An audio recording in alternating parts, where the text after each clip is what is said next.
ntibishoboka. Ukabona uyu munsi hari kitarahinduka, menya neza ko hari ikibazo gihari. Ni wigeze umwizera by'ukuri, ni urashobora kumva umuntu aguha imbabazi ziukanka kuzakira. Haleluya. Abantu uyu munsi barushe kubera iki?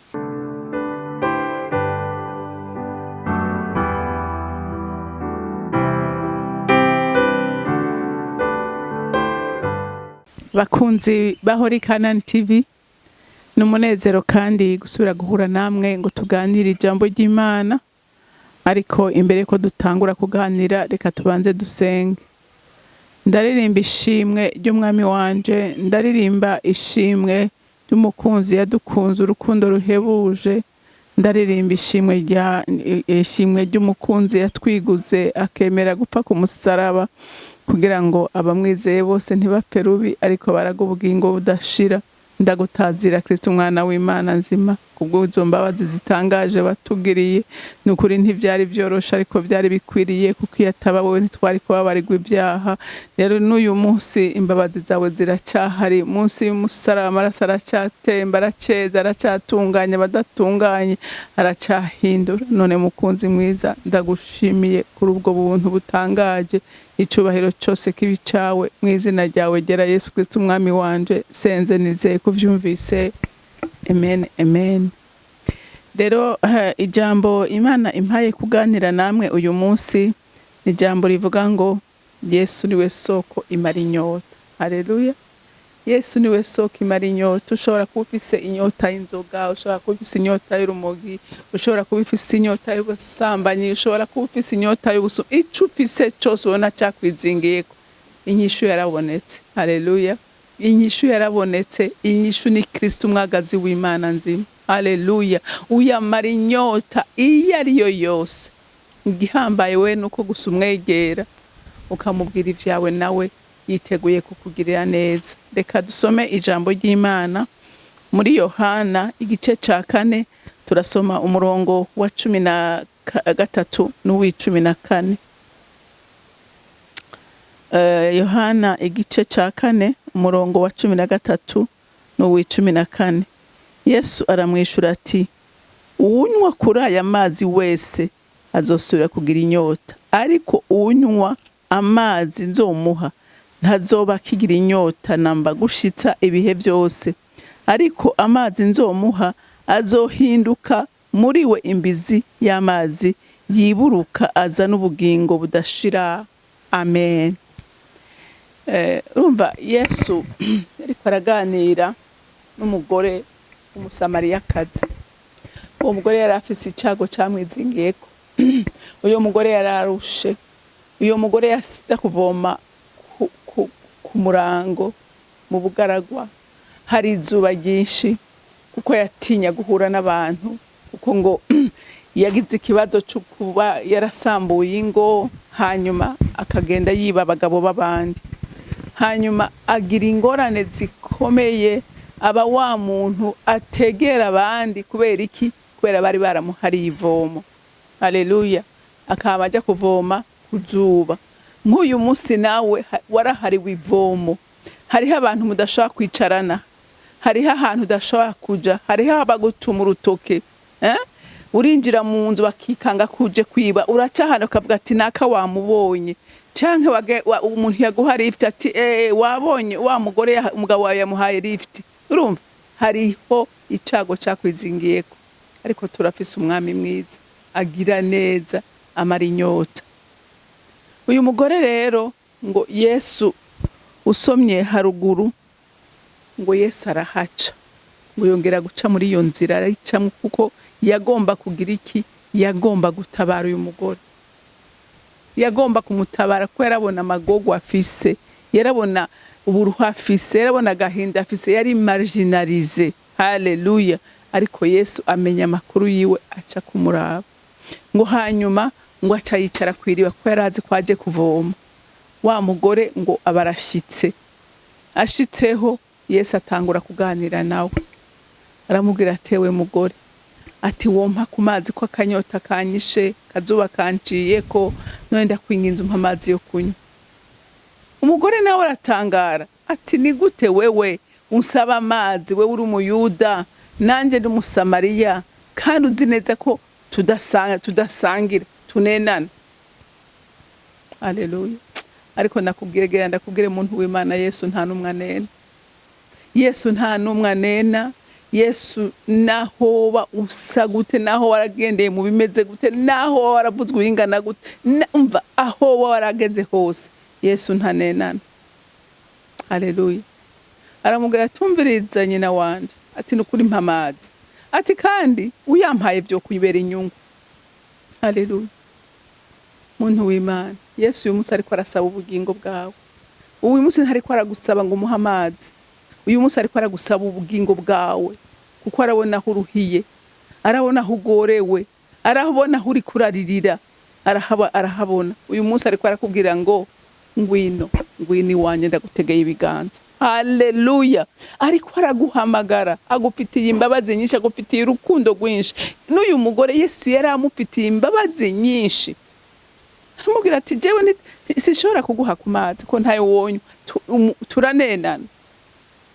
Yesu aramubwira atumbiriza, ati ahubwo wewe iyo umenya wari ko aragusaba amazi, ati wari kumuha kuri ayo uvomye muri iryo riba, hama nawe nanje nkaguha ku mazi y'ubugingo utazosubira kunyotega ukundi.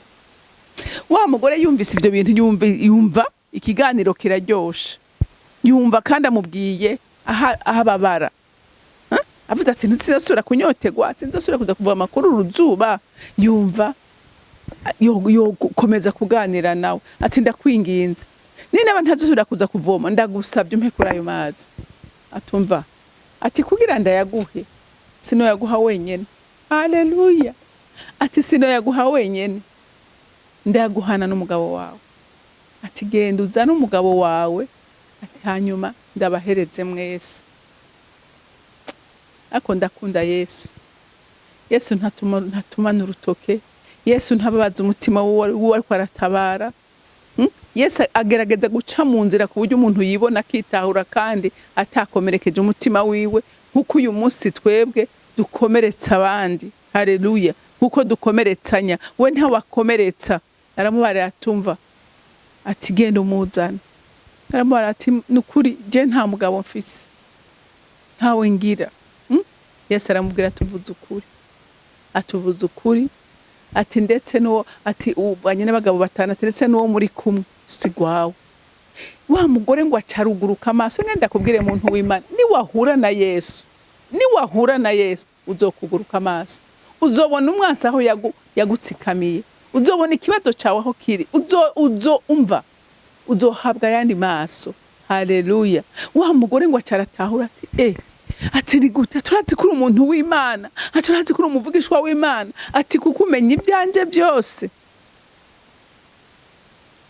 Umugore yumva araruhutse, umugore ashira ubwoba.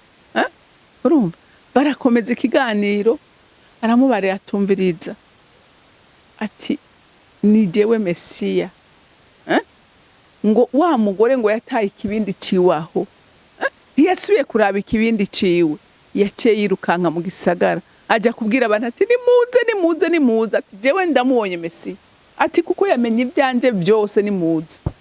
Umwe yari ko aratinya kujya kuvoma, ahura n'abagore babiri cyangwa batatu kwiriba, none hagiye mu gisagara. Haleluya. Agiye mu gisagara kuko yari yamaze kuzura amahoro. Wa mudayimoni yamutera ubwo, wa mudayimoni yamutera ibyaha, yari yamaze kumuvamwo. Haleluya. Nawe muntu w'Imana ugahura n'uyu mwami, ndakurahiye ntuzoguma uko waruri. Haleluya. Ntuzoguma uko waruri. Hungira kuri we. Urarushe, urababaye, urarurarira. Baguhariye ivomo. Uyu munsi umwe wese yibone, abona hagore, wabona haruhiye. Umwami nawe muteze ibiganza, ariko arahamagara nkuko yagiriye imbabazi uyu mugore, nawe niza gufitiye. Haleluya. Niza gufitiye, arashaka kukubohora, arashaka kugutabara, arashaka ko ubaho mu buzima bw'amahoro bwo kwidegemvya. Haleluya. Haleluya. Uyu mugore ngo abo muvuga butumwa, abantu baraza barashwa baduka, basanga byukuri ni umwami w'amahoro. Haleluya. Haleluya. basanga ibyo yababwiye nukuri, ngo baranamubare ati mugore, ati ibyo watubwiye turabibonye, ati buho turavyizeye, amen, ati ibyo wari watubwiye ngira hariho n'ababikekeranye, ariko noneho baraza baramwibonera kandi yakoze ibitangaza hagati muri bo. Haleluya, benshi baramwizera. Rero umuntu w'Imana cyukuri ntuzohura na Yesu ngo agusiga uko waruri, ivyo ntibibaho. Nta muntu yahuye na Yesu vy'ukuri akamwimika mu bugingo bwiwe ashobora kumureka gutyo, ntibishoboka. Ukabona uyu munsi hari kitarahinduka, menya neza ko hari kibazo kihari, ni wigeze umwizera by'ukuri, ni wigeze umwimika mu mutima wawe. Uyu mugore yaruguruye umutima wiwe, Yesu afata ikibanza mu bugingo bwiwe. Haleluya, uwo mwanya nyene arabohoka, uwo mwanya nyene aritahura, uwo mwanya nyene ahinduka umuvuga butumwa. Haleluya, rero nawe ntazogusiga uko, kandi nukuri ateze ibiganza. Icyo ndanamukundira nukuri ntaruri ibyaha wakoze, ntaharura ibyaha wakoze, kandi Yesu ntiyanka umuntu, yanka icyaha kiba muri we. Haleluya, rero muhungire ko ateze ibiganza avuga ngo abarushe abaremerewe mwese iyo muva mu kagera nimuze kuri jewe. Haleluya, ndababohore, ndabagirire, ndabatabare. Ariko urashobora kumva umuntu aguha imbabazi ziukanka kuzakira. Haleluya, abantu uyu munsi barushe kubera iki? Kubera batamenye ubuhungiro. Yesu niwe buhungiro bwacu, Yesu niwe mahoro yacu, Yesu niwe gakiza kacu, Yesu niwe nkomezi zacu. Rero umuntu w'Imana umuhungireko, nkuko uyu mugore yamugiriye neza, nawe nta kabuza arakugirira neza. Rero Imana yo mwijuru ibampera umugisha. Yesu Kristo umwami wanje, sindambirwa kugushimira imbabazi zawe n'urukundo rwawe, sindambirwa kugushimira ingene utwitaho kandi wabitweretse kuva kera. Umunsi uva mu ijuru ugasiga icubahiro cawe, ukamanuka muri inosi, ukambara umubiri, ukavukira mu nda y'umugore, ndetse ntiwavukira ahantu heza, uvukira ahantu habi kugira ngo utahure umuntu wese ububabare bwose ashobora kugira muri buno rugendo rudutwara mu ijuru. Rero mukunzi mwiza, ndagushimagiza kandi ndakuninahaza, uri igitangaza mwami. Oh haleluya, wewe umutima wawe kwigwamwo bose, kandi wewe mwami Imana n'ibiganza byawe bikwigwamwo twese. Ndagushimiye kandi ndakuninahaje, icubahiro cyose kibi cawe mu izina rya Kristo Yesu senze nizeye ko byumvise. Amen, amen. Mwarahezagiwe, mugira umunsi mwiza.